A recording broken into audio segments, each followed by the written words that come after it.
Hello and welcome back to From the Beole End. I'm Simon Evans and with me is Paul Woodhouse and Chris Boden. Chris Boden the only surviving member of last week's team in this strict squad rotation we have going on at From the Beole End. But welcome back, Woody. Have you located your VR headset, Woody, to get ready for Saturday's extravaganza? I've located every other VR headset that I've got apart from the one that I need. So I am still currently turning this house upside down and you can't really tell the difference. But no, by hook or by crook, I'll find it. Don't you worry. The lengths we go to deliver for our audience, Yes. Dusting it off. Get it found. People are waiting for this review. I know, there's a lot of pressure on. I suspect Reza will probably be quite relieved if you don't find it. Right. We've had some more signings. We're still waiting for Armando Broja to enter the building. Unless he's entered the building and we're just holding off an announcement for some strategic reason. But all the indications are that Broja is signing. Nothing to suggest otherwise. But we have two signings since we were last with you. And the big one, really, Lesley Ugochukwu from Chelsea, 21-year-old French midfielder. Broke through at his hometown club of Reims, signed for Chelsea 2023 on a 7-year contract. Reported to be worth a £23 million transfer fee at that time. Made 15 appearances for Chelsea. Spent last season on loan at Southampton. 31 appearances there. He's joined the Clarets for something north of 20 million, according to the reports. Looks a strong physical presence in midfield, Chris. Yeah, what do we know about him and what do we think about him? Well, I caught him a couple of times for Southampton, and he's this very sort of, if you were to come up with the typical modern French midfielder, a la Pogba, the sort of Tchouaméni, Camavinga type, and rangy, protects the ball well, I think the very modern phrase is he's very press resistant. Ooh. i.e., he can look after a football when someone's in his face.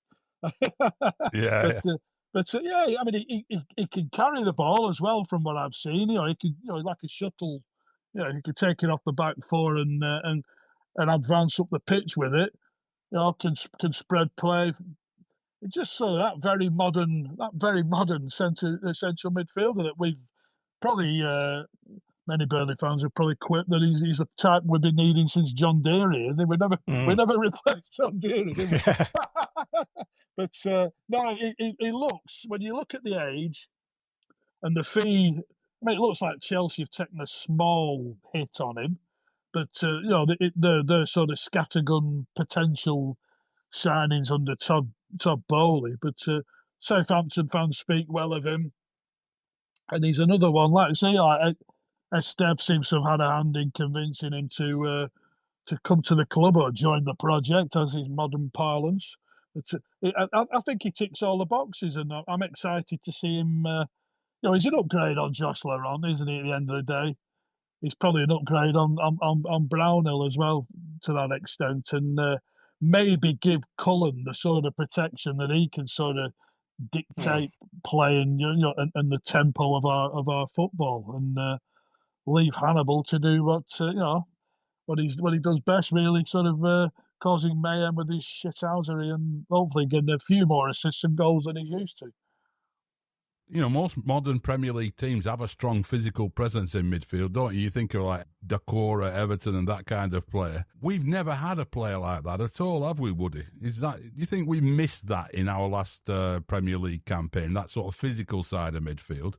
Oh, we've missed it. We've missed it for longer than that. I mean, we've been calling out for this type of a profile player, haven't we? That kind of solid, as a Southampton fan on Twitter described him, is part brick shithouse and part workhorse, who can also carry the ball. And if you do watch his little highlight reels, he's got a little bit more about it. He can break up play, like Chris said. He can carry the ball a little bit. He's got a decent enough pass on him, and he's got enough motion for a lad who's 6'3", and it's like with Cullen in there, and we've seen in the Premier League past, even in the Championship last year, just trying to play Brownhill and Cullen we used to get overrun so easily because there wasn't that physical presence there. There wasn't that shield there. So that idea of him being able to play either as a 6 or an 8, a legitimate double pivot, our Scotty must be creaming himself, absolutely creaming himself. So no, I'm excited to. I think it's potentially a very good signing. Southampton fans like him. Chelsea fans seem to be a little bit shocked that they were letting him go. So, and he seems bought in as well. So, obviously he's going to get crocked between now and September. You don't have to throw that in at the end. Well, February. Come on. Yeah. No, I'm not sure about all this press resistance and double pivots and stuff. What's happening to this podcast? I don't know what's going on. We're watching the wrong YouTube channels. That's what it is. It's Premier League, isn't it? Yeah, but it does seem to give Parker the option of sticking with the same system, though, if he wants to, doesn't it? Because having two holding midfielders, as it were, I don't like that phrase either, really, because a player like that isn't a holding midfielder. He's more of a box-to-box presence, isn't he? But two defensive-minded midfielders behind somebody who roves attackingly, and then the wide players and a striker. That's basically what we played all last season, isn't it? Most of the time. Do you think that's what he's going to go for, Chris? We don't know yet, do we? But just guessing, do you think he'll stick with that sort of formation, or are we looking at something different, do you reckon? I would expect so. I mean, it's pretty much been that way in the public pre-season action that we've seen. It's not going to suddenly unfurl a back three on us, is it? At this stage, I've always thought. This is why we had this discussion. A lot of pre-season games should be behind closed doors. But I can remember sort of watching Eddie Howe teams and playing like in pre-season playing 3-4-3, 3-5-2, 4-4-2, just try all sorts of different. Surely that is your best time for trying this sort of thing in semi-competitive games. And where it doesn't really matter if you make mistakes or it don't work for you. You learn and you move on, sort of thing. But we've not really seen that. I think he is going to line up with your archetypal. He's basically got he's got two absolute flyers at fullback, which we've not really had before. Which you're going to have your two centre halves, your fullbacks bombing on, Cullen and Ugochukwu sort of can sit in, and you've got shuttle play. Like I've mentioned, Ugochukwu being he's capable of shuttling the ball.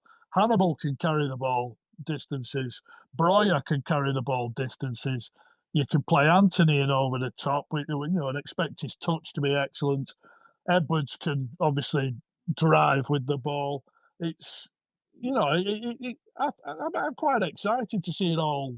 The first choice side when it's out there and seeing what it's capable of, because I don't think we'll be anywhere near as naive as we were under Company. Oh, no. Yeah. So with all the sort of shape and the system points towards us trying again to be hard to beat, but offering pace and creativity, and so hopefully the likes of Breuer and we can make us more of a goal threat. We haven't had your thoughts on Breuer. What are your impressions of that as a signing? Yet to be fully confirmed, but looks like it's happening. I'm sure everybody said this, and it's like the word that's going round. It's like somebody who hasn't scored for God knows how long. It depends which version of Breuer you're getting, isn't it? If we're doing that Moneyball thing, we manage to rehabilitate him as a footballer, then I think he fits in perfectly to how Scotty Parker likes to play. Although why I'm calling him Scotty Parker all of a sudden, I've no idea. That more deep-lying kind of false number 9. He can also transition from deep. He's also a brick shithouse and can be extremely physical, within transitional moments and all that kind of crap. You can hit it longer to him. He can play out right if needs be, and he can hold the ball. So potentially, even though he might not be what you'd consider a standard striker who's going to bang in 10 to 15 goals by any stretch, he's going to put himself about a bit. until he gets crocked within the first couple of weeks and we don't see You've done it again. You've done it again, Woody. Exactly. I'll do it with everybody. It's pre-season. We're allowed to be wildly optimistic. I mean, looking at that starting 11, I did a little play around, just looking at the the back of the fag packet sort of starting 11 for the new season, and doesn't quite work with vape wrappers, but but going through it, this is what I came up with, and I'm open to obviously the debate on this. So I was thinking, and we'll get on to our new goalkeeper shortly, but presume he starts. Dubravka in goal. Walker, Twanzebe, Esteve, Hartman as the back four. And then in midfield, Ugochukwu, Cullen and Hannibal, unless we bring in somebody else in that position. Another topic for a little bit later. And then Edwards and Anthony out wide and Breuer at centre forward. That's what I think the starting 11 is probably looking at being at the moment. That does mean, of course, that Loom Chuana and Brun Larsen would start on the bench there as the wide options. Fleming, we don't think is fit at the moment. There's also, obviously, Koleosho as a wide option as well. And Lucas will be done by, I think, to be left out at left back. But the squad has changed. What do you make of that, Chris? Do you think I've missed a few there, or what do you think? No, I think that's pretty close based on what we've seen. That's it. We're not privy to the training sessions or necessarily all the fitness updates from all the squad. It sounds like a stuck record, but I'm still excited to see what Aaron Ramsey can bring, what Trezor can bring. Has Trezor been chipping in training? Has he been busting a gut? I mean, you see a couple of clips that he posts of it, of his own, the overhead shots of training where he produces magic moments. But we've waited 2 years now. We need to see this on a football pitch, and I don't know. Obviously, Anthony is a disciple of Parker. He thoroughly believes in him. So you would imagine it'd take a great deal to shake up those two as the wide options. But you mentioned those options there. I said without Brun Larsen's coming to the mix, the lad from Lazio, Koleosho, Ramsey can play there, Trezor can play there, Foster can play there. As Woody said, Breuer can play there if need be. We've got, like we had last time out in the Premier League, an embarrassment of riches in the wide areas, but it's picking the right ones and getting the best out of them. But I think, barring, maybe there's a couple more to come in. I don't know. They've not used any loan signings up. That might be a canny market. And again, they've been linked with some interesting names. I mean, the Ericsson link seems to have been shut down, but I would have been largely in favour of that. He obviously knows Walker and Parker well from Tottenham. He don't really have the legs that he had a few years ago, but he's surrounded by Ugochukwu and Hannibal and the Cullens maybe, and it's his magic on the ball. We saw to our own cost what he was capable of at Brentford when he dragged them away from trouble. When we went down in 2022, and so it's another 3 years on. But he only 33, Ericsson, something like that? I think so, yeah. Yeah. I think he's still got a year or two in him, certainly. And he free signing, he's been based in the Northwest. It would seem a sensible one to me. But where they go with the loan moves, you'd like to. I mean, Parker seems to have great lines into his old clubs. There's maybe an exciting one to pull out the bag there, maybe. Yeah, I mean, we've got 2 loans, Woody. I mean, looking at that starting 11 that I outlined there, 2. I mean, you're allowed 4 players over the year, but only 2 at one given time, right? So we could bring 2 in for the first half of the season if we wanted to not do season-long loans. Although most of them seem to be season-long loans these days, don't they? But what would you be looking at with those? I mean, they're almost like, your joker cards, aren't they, these loan deals now, especially when you've gone and actually bought a few players like we have. And it gives you the opportunity to sign players who you might not be able to sign on a permanent deal. So that, I mean, I think Ericsson might be possible permanent deal from what the report said. He turned down Wrexham as well, which suggests he wants to stay at the top flight. Where would you be looking to bring in those sort of joker cards, Woody?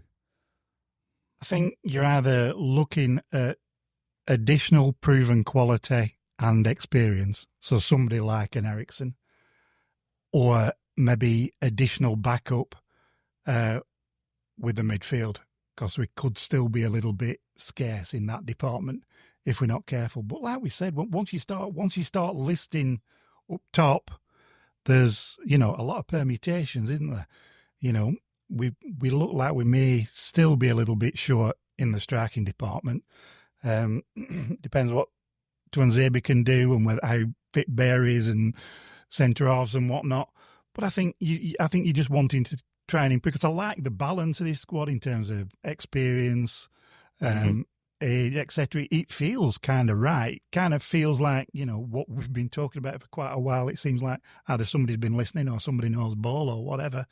But it just feels like we just need that, maybe another additional Premier League type cherry on top.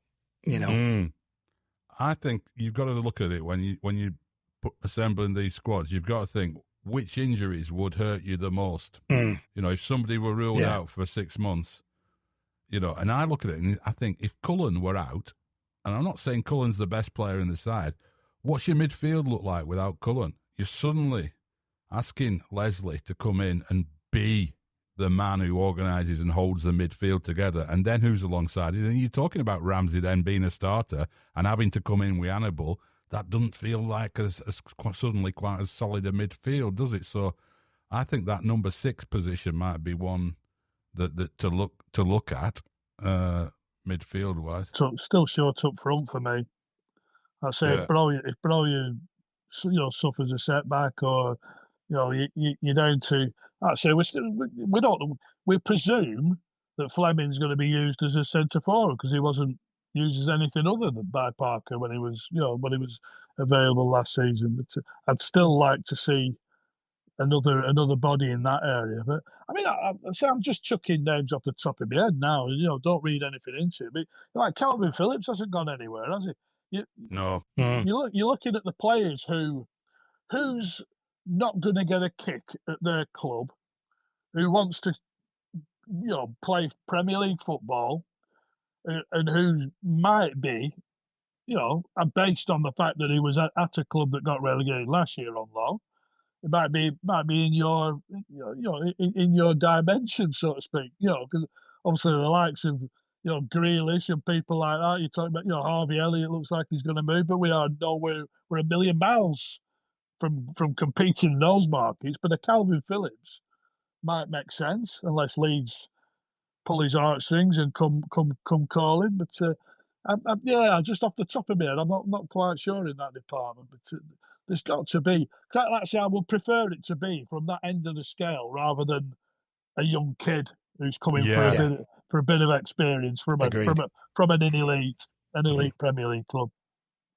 Yeah, it does feel like to me that we're giving ourselves a chance though with these sort of signings. They do feel the right sort of signings, But I agree with you about the striker, because Broya, with those injury question marks over him, you'd want a backup to him, wouldn't you? Even if you're bringing him in at 20-odd million and he's going to be your first choice striker, if your backup is your backup Lyle Foster then. Or Fleming, obviously. I mean, I think Fleming, we're talking about Fleming now like he's a fringe player or something. He was absolutely essential to our championship season last year and could absolutely set the Premier League on fire. I think he's a fantastic player. But does he want to play him at centre forward? We always get told his proper position is as a number 10, really. And there is space in that formation maybe for him to play behind Broya. We don't know. I mean, that's what's so interesting about this time of year, isn't it? Why it's so exciting. We do sort of know who's going to be in goal, though. I mean, Dubravka coming in, 36 years of age. That ends any discussion, really, about whether Weiss or Hladky were going to get a chance. I think he's clearly come in to be number 1, hasn't he? Coming in from Newcastle on a 1-year deal. your impressions of that one, Chris? I mean, he's 2018. He's been at Newcastle a good 7 years. You know, he's got plenty of Premier League experience, hasn't he? Absolutely. It's another one that I like it. You know, yeah, he is sort of 36 or so, but I go back to the sort of the succession planning that Burnley have done so well, largely for 10 years. You know, like sort of, you know, you look at your strikers, and you lost Fletcher, and you know Iwelumo came in and did a job, and then Jay came of age, and then you know you signed Ings and Vokes and Austin, and sell Austin and Vokes and Ings come, you know, do ever so well, and so on and so forth. And the goalkeeping department in particular has been hugely impressive. But it's like the Heaton and Pope scenario, isn't it? I think you know, selling Trafford, you know, get some money in the bank. Obviously, Vice has been brought in as his long-term successor, but he's coming to a new country, a new league, not making the mistakes the last time, and chucking Trafford in far too early. He's going to give Vice a year or so to look at it, to work under a talented group. You know, I like he's had his moments. He's done well at Ipswich before coming here. And Vice is going to work with Dubravka, Ladke. I mean, you presume sort of Green or Ladke might move on, but you know, work hard, be ready, like Pope was when he came in, and Tom Eaton was very much number one, and even after Pope had come in, you know, Sean Dyche brought Paul Robinson in as experienced backup, and you know, Robinson got a few games, but learning off that quality, that when Tom picked up his injury the start of the following season, he was ready to roll. And we got to hope that sort of, you know, that plan, you know, it's that pathway, isn't it, now for Vice? You can sit on the bench and see the pace of it, the atmosphere, the hard work that it takes, and come a year's time, hopefully he can display all the potential that they've seen, and bring that out of him. Play the odd Carabao Cup game, maybe an FA Cup tie, that kind of thing. Yeah. Woody, I mean, 36-year-old keeper coming in on a 1-year contract. It's we haven't done anything like that for quite a while, have we? I mean, Joe Hart was younger than that when he came in, wasn't he? And you know, it's a while since we've had that sort of stopgap keeper like this. But, Wayne Hennessy. Yeah. I knew you'd come up with one. But what do you make of it, Woody? He could wind up being as arguably our smartest signing this season, especially for $2 million as a stopgap, because it's required. You weren't going to spunk another 25 million on an untested lad, were you? And he's also not the kind of, you know, aging keeper who's just been like sat by the sidelines. He's had decent chunks of time for the past few seasons as backup to Nick Pope, you know, in a relatively successful Newcastle side. So I think it's spot on, to be fair, that level of experience at a relatively cheap price, all told. So yeah, best of luck to the fella. Yeah, might see him in action on Saturday, either in person or on television or virtually. It's going to be interesting, that Lazio game. What do you think, Chris? Are we going to see? We always hope in these games we're going to see a sort of preview of what the Premier League side is going to look like. But should we expect to see a starting 11 and read some things into it?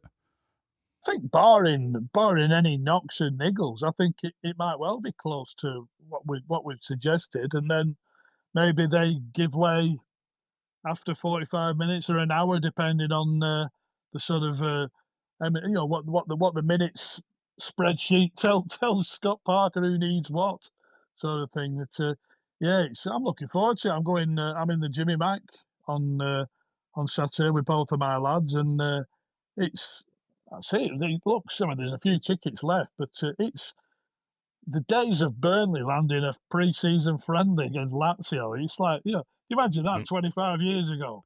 It'd just be, but Well, it's like in the Jimmy Mullen episode where people talked about the Ajax game. Yeah. That was so special because we never had anything like it, had we? As a pre-season friendly in our lifetimes.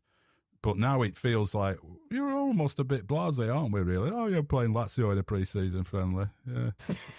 I mean, Woody, do you think this is a game where we will get some strong indications of what to expect at Tottenham, though? Or is this going to be another training session? It's probably going to be a little bit of both, isn't it? Because he's got to see, we're going to see at some point something like the starting 11 against Tottenham, because they've got to play together at some point, haven't they? It can't just all be behind closed doors. So we're going to see the likes of, hopefully, the side that we've mentioned. But he's also going to obviously try some his backup options and all that kind of business. But it's going to be an interesting one to watch, I think, because it's going to be nice to see how this side works together as a very new unit. And like I say, against Lazio, once of a day would have been a ridiculous thing to consider. And now it feels a little bit more like Old Trafford Ducks back, doesn't it? We feel like we're in amongst that sort of elite, as it were. So, yeah, I mean, you think of Lazio, Chris. To me, and we were discussing this off air, weren't we? To me, Lazio is one of the clubs that you identify more strongly with that Channel 4 James Richardson Saturday morning show. Golazzo and the time obviously Paul Gascoigne was there, but around that period of time, for probably a decade or so, Lazio were one of the top teams in Europe, weren't they? I mean, they had some fantastic players. I say you go back to those. I didn't have a Sky subscription. I mean, at the start of the Premier League, I didn't want to watch that shower on my TV. And I watched a lot of Italian football because it was free on Channel 4. But it was prime time, wasn't it? Our top players were going over there. Your Des Walkers and David Platts, Gascoigne, as we mentioned. Everyone. How many people do you know have that Banco di Roma Umbro strip because of Gascoigne? Yeah. And you throw let's say Alan Box each into the mix. Aaron Vinter was another one of their overseas players. Could they have three overseas players each at the time? They could, they expanded it a bit, didn't they? Yeah. And then you see you Signori, like, take the casing off of football back in the day, hit it that hard, and Kaziragi and people like that. And so you go on to they were turn of the millennium. They were like the biggest spending football club in world football. When Ericsson was there and Veron and Crespo's and Marcelo Salas. Yeah. They were so the big Portuguese lad at the centre half at the back. Fernando Couto, yeah. Nesta, who's like one of my favourite players at the time, and they were just top side, weren't they? And Truzzi in goal, wasn't it? Ex-Juve keeper. I won all sorts with those buggers with Lazio in Championship Manager Italia around that time. Absolutely pissed it. Christian Vieira was there, wasn't he, at one stage? Yeah, exactly. Not for long. I think he went through a spell of playing for about 5 clubs in 5 years, did Vieri? But he did have a very strong year with Lazio before he went to Inter. Yeah. No, they were a fantastic team then.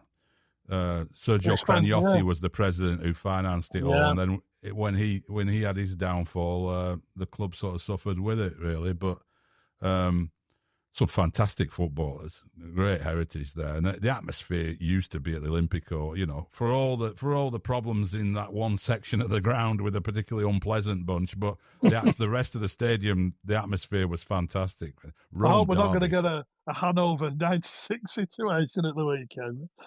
Be interesting to see if any travel, won't it? Be interesting to see. You would think there's that many Italian lads working in London now.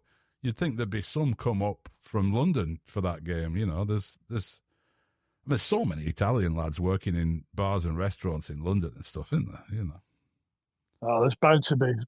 Like I said, they'll have the sort of club that'll have like global support, isn't it? So have they played Roma are playing Everton, aren't they, the same day, which might make life interesting. Yeah, you could have ultras clashing at Piccadilly, Italian ultras. Yeah. That's an interesting idea. We're full of 50-something-year-old like fat blokes with ill-fitting, 30-odd-year-old Banca di Roma shirts with, the thing peeling off and the belly just protruding underneath. That'll be the look. Yeah. Yeah.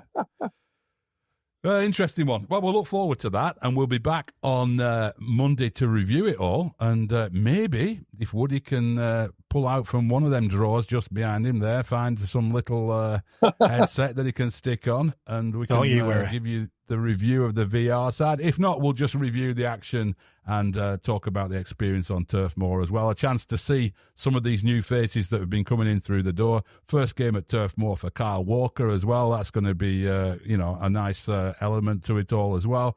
Looking forward to it. Until then, up the Clarets.